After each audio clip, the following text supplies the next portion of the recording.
So today we are going to start 24 number, right? And we have to divide that 782 between PQR in the ratio of 1 by 2, 2 by 3 and 3 by 4. So what we have to keep in mind in this kind of question, first of all we need to convert all the ratio into the numerator, and to convert all the ratios into the numerator there is one method that is called taking the LCM of the division, taking the LCM of the denominator.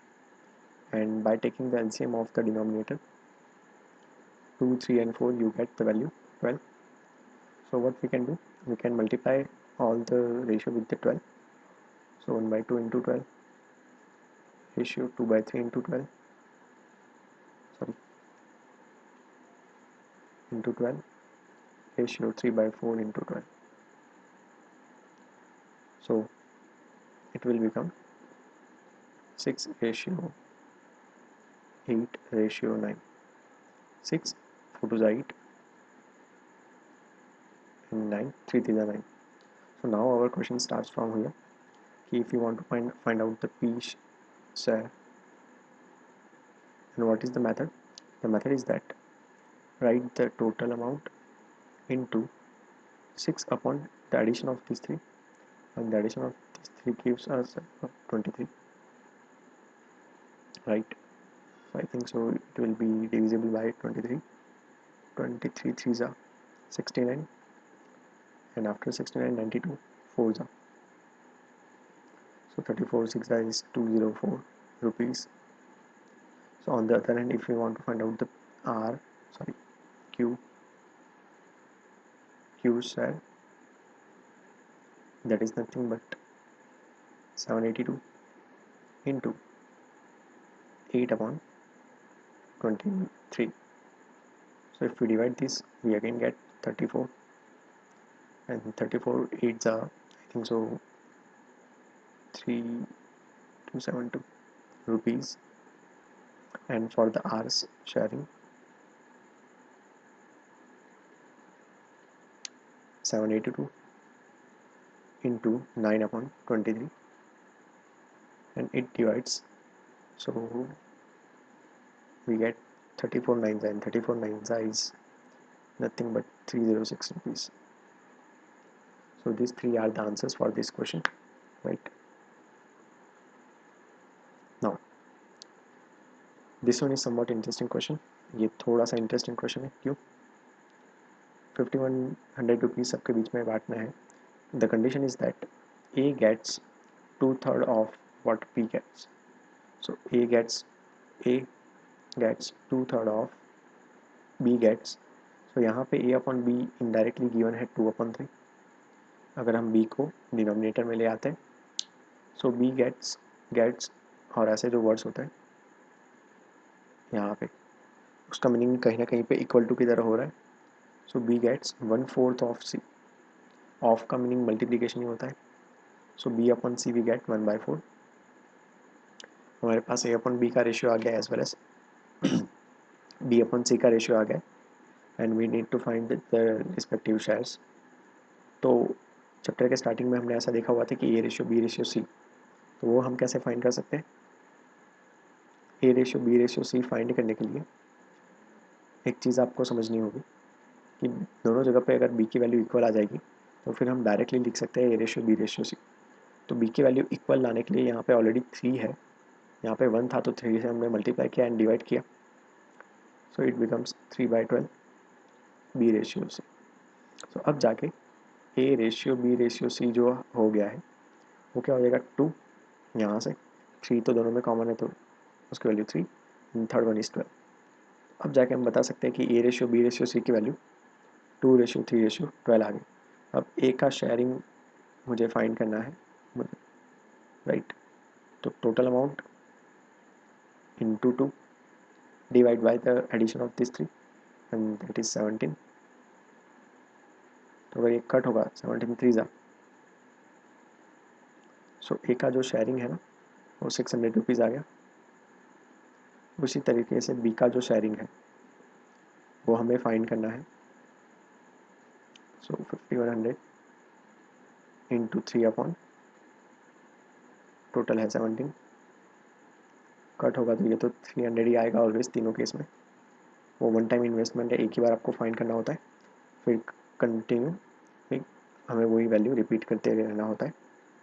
She का sharing find करना है, that is 5100 into 12/17।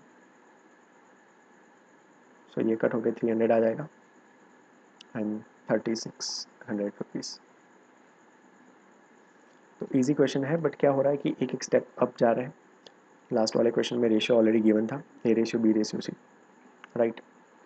And अब जाके वो ratio का relation दिया हुआ था, वो रिलेशन में से हमने वो रेशियो फाइंड किया। तो ये एक अलग सा सम था स्टार्टिंग में, रेशियो निकालना, और रेशियो के बाद पर्टिकुलर तीनों की वैल्यू निकालनी, वो एक अलग सम। तो दो सम को उन लोगों ने कहीं ना कहीं पे कंबाइन कर दिया हुआ है, ऐसा हम बता सकते हैं।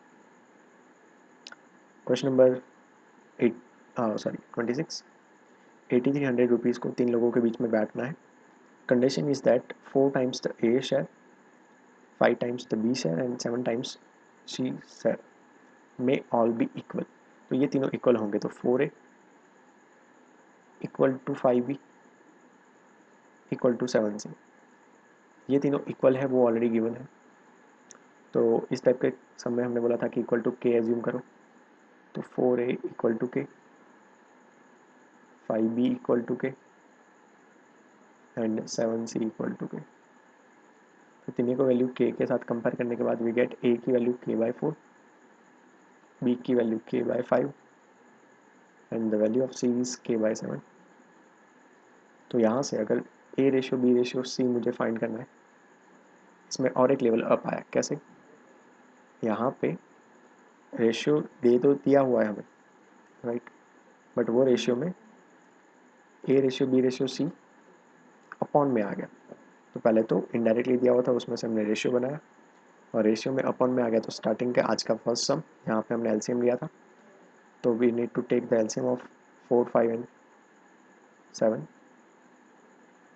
तो कुछ नहीं, 4, 5, 7 का एलसीएम जो भी आएगा 140, बट मैं इसको यूज़ नहीं करने वाला हूँ फॉर योर काइंड इन्फॉर्मेशन। दूसरी मेथड क्या है? दूसरी मेथड, अगर ये 4 है तो इसको इन दोनों से मल्टीप्लाई कर दो, न्यूमरेटर में 4 चला जाएगा, राइट। अगेन ध्यान से सुनना, अगर ये 4 है तो यहाँ पे डायरेक्टली 35 आ जाएगा, इन दोनों का मल्टीप्लिकेशन।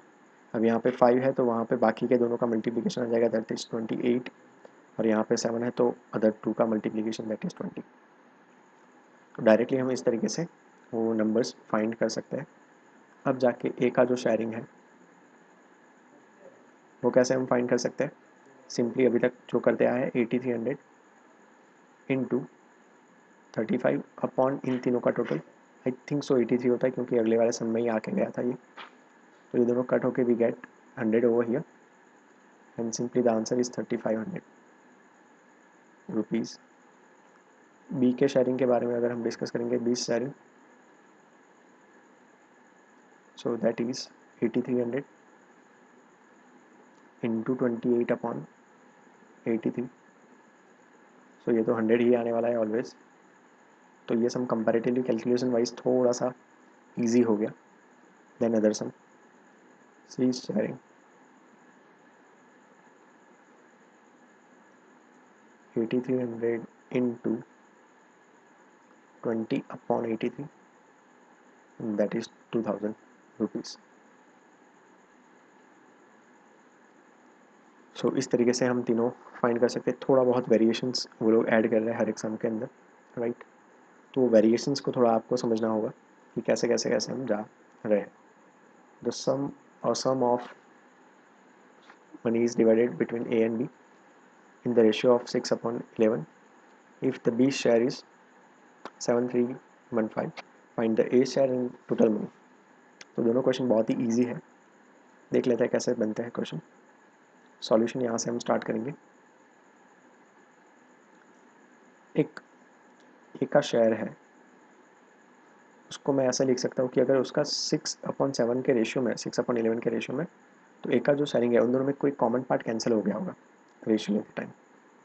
तो बी का शेयरिंग और ए का जो शेयरिंग है उसमें से कॉमन जो रेशियो है, कॉमन जो टर्म कैंसिल हुआ होगा नंबर, उसको अगर मैंने एक्स एज्यूम कर लिया, तो बी का शेयरिंग हो गया 11x एंड ए का शेयरिंग हो गया 6x। तो हमें दोनों फाइंड करना है, ए का sharing as well as total money. तो फर्स्ट ऑफ ऑल बी के शेयरिंग को we can compare with 7315. So I can write 7315, just a second, 7315 equal to 11x.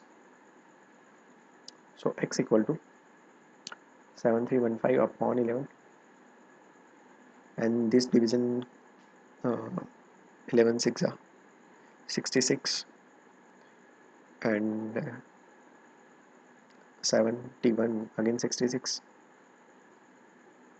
and 5 55. It gives x equal to 665. Then what we can do to find out the a's, sir, we can multiply this number with 6. A is sharing 6 times x. This one is the symbol of the multiplication and this one is the symbol of x for the as a variable, right? So 6 into 665, we get, I think so, 6 5 are 30, 6 6 are 36 and 9, 6 6 are 36 and 9, 3990 rupees, or yes, rupees. And what about the total money? We can find the total money by two methods. First, by multiplying 665 to the total of these two, otherwise adding both the numbers directly. So total amount can be found by 17x, because of the addition of this number is 17. 17 multiplied by 665. I'm writing here. Okay, I think so. Now you can able to see the whole question. Okay, so I'm doing rough work over here, so you cannot able to see my rough work behind my video. 35, 42 and 45, 42 and 46, 5, 10, 13, 1, 1100, 305 rupees. So both this one is the A sharing and this one is the total amount we get. So we are not going to do one more sum. That's it for today. Okay, thank you.